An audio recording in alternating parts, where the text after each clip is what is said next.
Managing your facilities can be complex given all of the different operational processes involved. That's where SmartSuite comes in. Hi, I'm Dan Lehman from AutomationHelpers.com, a SmartSuite implementation partner. One of the best ways to get up and running with SmartSuite is by using their solution templates. In my workspace, I can click Add New Solution, start with Template.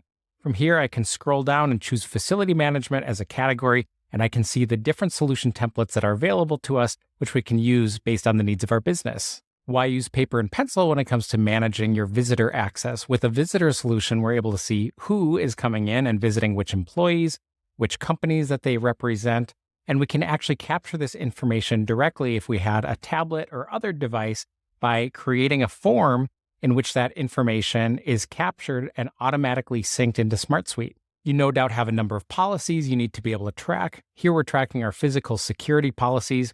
One of the things that I really like about SmartSuite is their ability to visualize this data in different ways that are meaningful. So here we're looking at information inside of a grid view, but I can click and drop down and have a visualization of all of our policies here.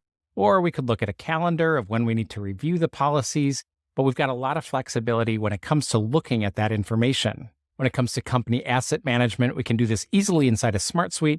We can see which employees it's tied to. We can have photos of our different assets, the locations, the price and purchase date. In this case, we're grouping it by location within our office spaces. We can have internal tickets triaged to us, be able to assign who needs to complete the tickets, and see the status of all the open tickets in our system. When it comes to maintenance, we can have our offices, our different locations within those offices, be able to come up with maintenance schedules for all of our facilities, and track all of that in one place. Get your facilities management team up and running on SmartSuite quickly by clicking that Add New Solution button, starting with a template, scrolling down to find facility management, and using the solutions that are the best fit for you.